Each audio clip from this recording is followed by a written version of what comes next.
Bonjour les enfants. Aujourd'hui, nous parlons des 10 commandements pour la 4e fois.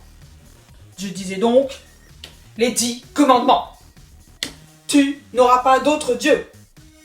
Tu ne te feras pas d'idole. Tu ne diras pas le nom de Dieu n'importe comment. Respecte le jour du sabbat. Honore tes parents. Ne tue pas. Ne commets pas d'adultère, ne vole pas. Ne mens pas. Ne convoite pas. Est-ce que c'est bien compris?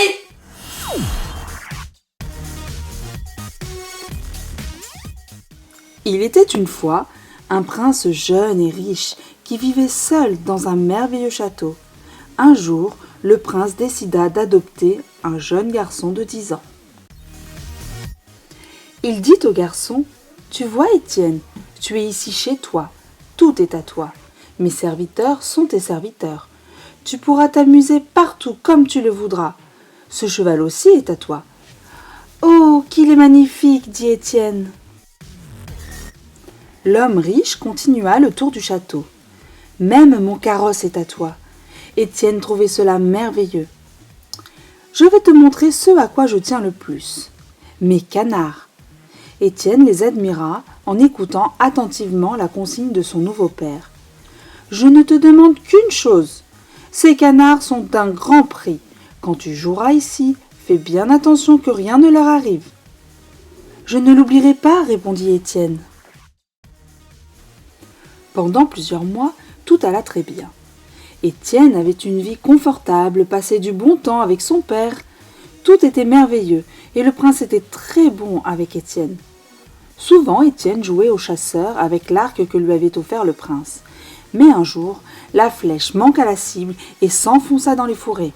Étienne entendit un cri. « Coin, coin ! Les canards !» s'affola-t-il. « Où est-il ? Je ne l'entends plus. Où est-il ?» Étienne cherchait désespérément le canard. Il l'aperçut enfin et espéra qu'il soit encore vivant et qu'il pourrait le soigner. Hélas, le canard était bien mort. Alors Étienne décida de l'enterrer, pensant que personne n'en saurait rien. Prudemment, Étienne s'approcha du château. Sous les fenêtres de la cuisine lui paraissait un bon endroit. En effet, la terre était plus facile à creuser.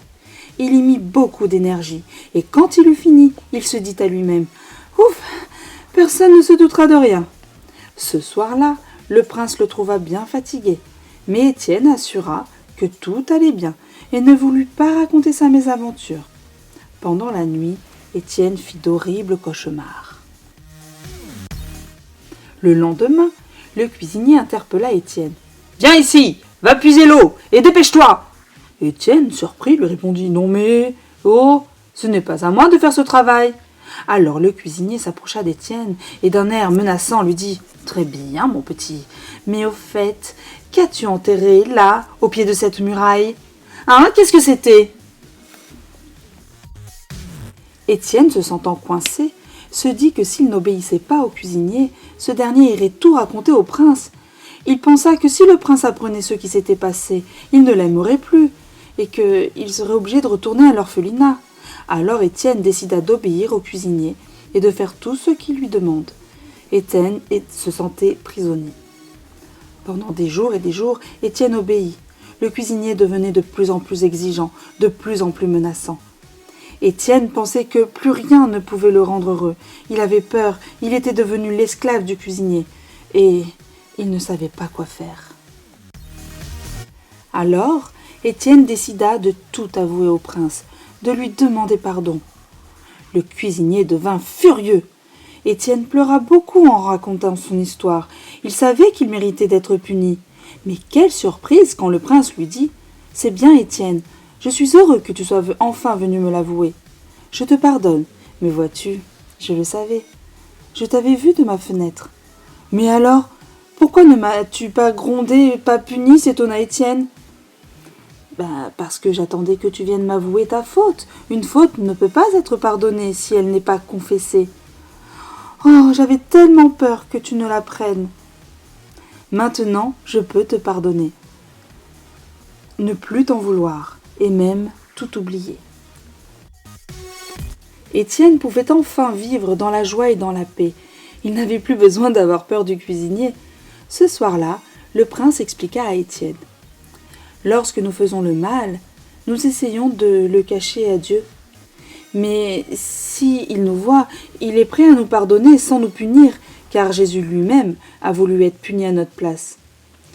Mais tant que nous n'avouons pas nos fautes au Seigneur, il ne peut pas nous pardonner, et nous avons peur de lui.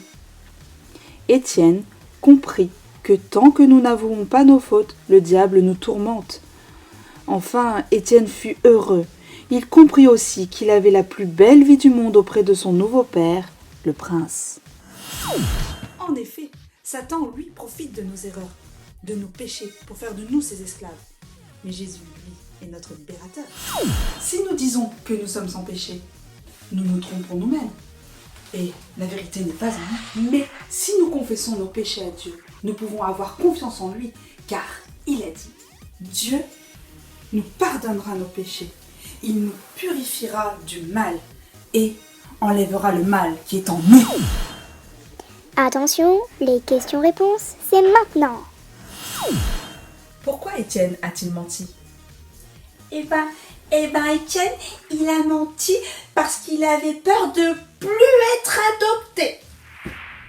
À qui a-t-il pensé au premier? À lui ou au prince? Il a pensé à lui en premier, c'est ça? Est-ce que quelqu'un se rappelle l'histoire d'Abel et Caïn? Alors en fait, l'histoire d'Abel et Caïn, c'est fastoche. Ces deux frangins, ils ont fait des sacrifices.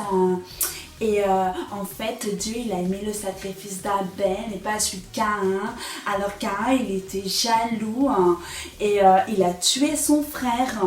Et Dieu, il lui a dit, il est où Abel? Et Caïn a fait quoi? Mais comment tu veux que je sais? Parce que de toute façon, je suis pas son gardien. Alors c'est grave parce qu'en fait Dieu il savait tout. Alors il a puni Caïn très grave. Voilà, c'est ça l'histoire.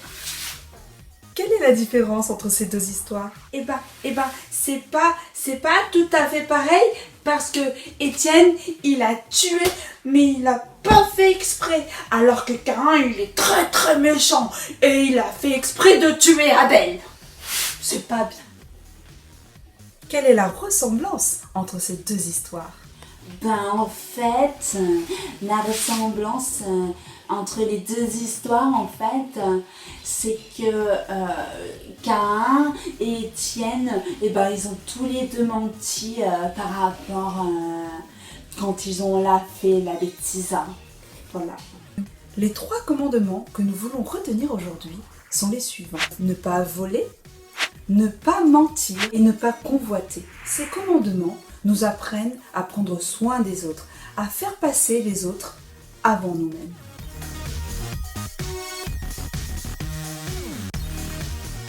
Tu es près de moi, Éternel, et tous tes commandements sont la vérité.